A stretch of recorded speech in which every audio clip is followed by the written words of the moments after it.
So you're interested in minimalism, but you're afraid a minimalist home will be ugly. What do? I'm Doug Walker, and this is Roominess. Roominess brings you straightforward steps to an inviting home. Hit the subscribe button for more bite-sized decor tips. Minimalism has become incredibly popular lately. Lots of decor magazines have shown you pictures of minimalism that look like this. But you're concerned that minimalism in your home might turn out more like this. So what's making that difference, and how do you create an inviting minimalist home? A couple of notes before we start. I'm not intending to approach minimalism from a fad decor trend angle. It truly should be a commitment to identify just the things you need to live your life and get rid of everything else. Second, and this is probably obvious, I'm not a minimalist. I'm shocked to hear you say that. Where does this go? But design is design whether you're a minimalist or not. First, make everything count toward your decor. If you're only going to own a few objects, make sure they're beautiful objects.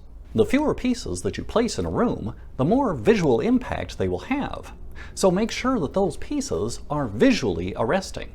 That's why I think that minimalism and mid-century modern furniture have caught on together as trends. Furniture with modern lines is both simple and striking. Second, think big for the few decor items you have, especially art and accessories. One large piece of art or accessory will read as more minimal than several smaller ones. And by virtue of its size, it will appear more intentional. Smaller accessories, even if there's only one, can appear to need more company. They read as something out of place rather than something intentionally placed there. He means to say clutter. They look like clutter. Number 3, minimize your patterns.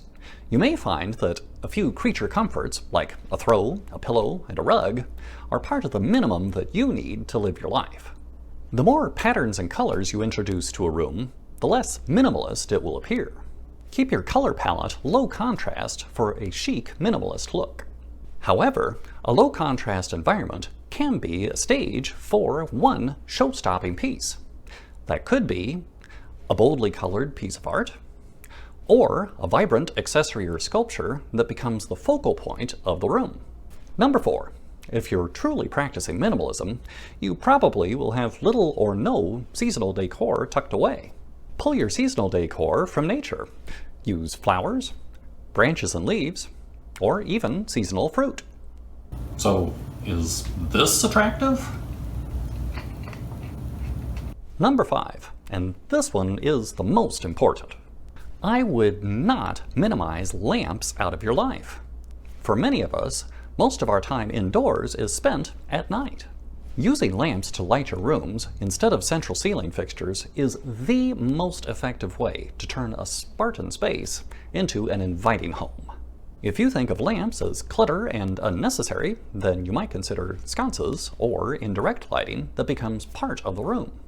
Anything to avoid a central ceiling light that casts unattractive shadows everywhere. So what's the easiest way to keep your decor looking minimalist? My daily cleaning hack is right over there. You should watch. It's short. I'll see you there.